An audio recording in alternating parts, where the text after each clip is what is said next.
Assalamualaikum warahmatullahi wabarakatuh. Perkenalkan, nama saya Sulfa Arianti, NIM 195114103, jurusan Bahasa dan Sastra Indonesia kelas B. Nah, di sini saya akan membacakan hasil review buku yang berjudul Adam Hawa karya Muhyiddin M. Dahlan. Novel Adam Hawa karya Muhyiddin M. Dahlan ini berjumlah 166 halaman yang dicetak pada tahun 2005, yang merupakan karya terakhir dari 3 buku Gusmo yang kontroversial setelah buku Tuhan Izinkan Aku Menjadi Pelacur dan Kabar Buruk dari Langit. Ketiga buku ini sempat menimbulkan sedikit kekacauan karena isinya yang dianggap menyinggung unsur agama. Buku pertama dan kedua membuat penulis dicekal oleh MUI, dan buku yang terakhir membuatnya dipanggil oleh Polda Metro Jaya, sehingga berefek pada konsistensi penulis dalam membuat karya. Novel ini mengisahkan tentang Adam yang dilahirkan dari ketiak Tuhan berdasarkan cerita dari Jibril pada saat terlibat diskusi dengan Adam. Adam diciptakan Tuhan dengan dasar ciptaan sebelumnya tidak sempurna berupa kurcaci yang disebut Gipsy. Kehadiran Adam mengubah hidup Gipsy sebab Adam menjadi pihak yang berkuasa. Suatu ketika Adam di sebuah rumah batu yang ia bangun bersama Gipsy tersebut mendengar suara perempuan di balik pohon huldi, tempat Adam menggantung Gipsy ketika ia merasa kesal. Ia menemukan sosok perempuan yang ia namakan Maya dalam keadaan telanjang. Awalnya ia berusaha mengenali dengan meraba seluruh tubuhnya dan mendapatkan beberapa perbedaan dengan dirinya. Seiring berjalannya waktu, Maya dan Adam hidup bersama. Akan tetapi, Maya tidak merasa nyaman dengan perlakuan Adam terhadap dirinya yang mengekang di dalam rumah, bahkan sering mengalami kekerasan ketika Adam tidak merasa puas dengan pelayanannya. Lalu Maya memberontak dan kabur dari rumah meninggalkan Adam. Nah, sejak saat itu perlawanan golongan perempuan terhadap penindasan yang dibuat oleh laki-laki bermula. Novel ini sangat syarat dengan unsur feminisme yang menjadikan Maya sebagai tokoh perempuan berlawan dan Adam sebagai pembawa budaya patriarki.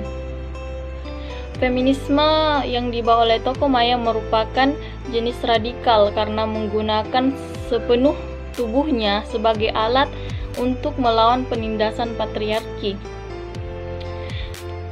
Suatu ketika Maya yang kabur dari pelariannya ditemukan oleh Idris yang merupakan saudara Adam. Idris merupakan pengembala ternak yang memiliki sifat berbeda dengan Adam. Ia lebih penyabar dan penyayang. Singkat cerita, Maya dan Idris hidup bersama sebagai sepasang suami istri.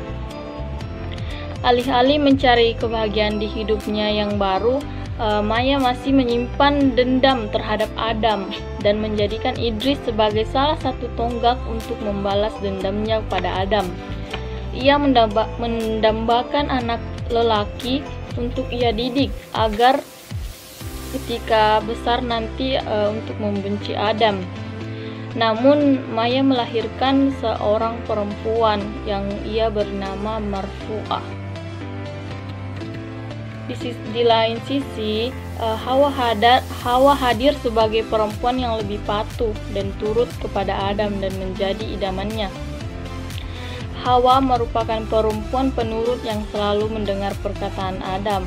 Hawa melahirkan 2 orang anak yang ia beri nama Habil dan Maimunah. Singkatnya, Adam menganggap bahwa Habil baru dianggap menjadi pria dewasa ketika sudah melalui perjalanan 6 purnama. Tetapi Habil menolak dan mereka terlibat perkelahian. Hawa dan Maimunah hanya dapat melihat Habil yang babak belur dihabisi oleh ayahnya sendiri. Hal tersebut menjadi landasan kuat Habil harus mematuhi perintah Adam. Nah, feminisme radikal dalam novel ini mulai berterangan di bagian kisah Habil dan Marfu'ah. Dalam kisah cintanya, Habil justru skandal dengan Maya karena nalurinya sebagai manusia, sedangkan Idris telah ia hancurkan kemaluannya. Idris mendapati Habil dan Maya, tetapi ia tak cukup kuat menghadapi seorang pemuda di usianya yang senja. Maya benar-benar hanya memanfaatkan Idris dengan menggunakan tubuhnya sebagai objek dan alat untuk membalas dendam kepada kaum patriarki. Puncak radikal dalam feminisme yang termuat dalam novel ini terdapat pada kisah ketika Marfu'ah bertemu dengan Adam. Maya telah memesan nyawa Adam di tangan Marfu'ah. Sekali lagi, tubuh perempuan dijadikan sebagai alat untuk memusnahkan kaum patriarki. Kemudian Adam pun tewas dibunuh Marfu'ah sesaat sebelum sempat menikmati tubuhnya.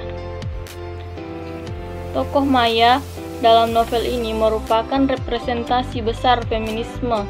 Ketika saya berdiskusi dengan salah seorang senior saya yang sempat terlibat diskusi secara langsung dengan Gusmu.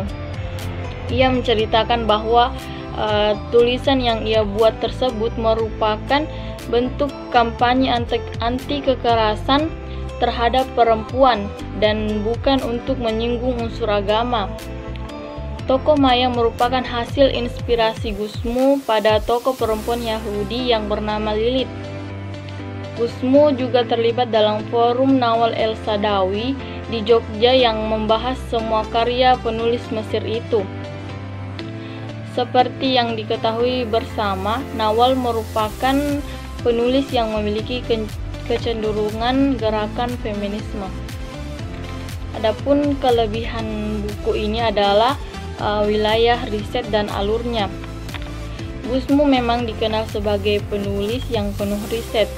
Ia bahkan pernah mendaki gunung untuk mencari segelintir data untuk melengkapi novelnya dan bahkan masuk ke dalam gereja untuk mencari doa-doa Kristiani. Berikut cara membawanya.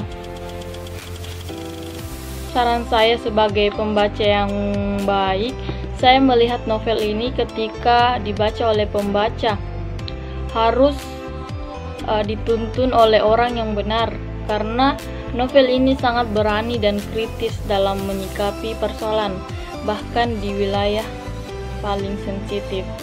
Sekian dari saya. Assalamualaikum warahmatullahi wabarakatuh.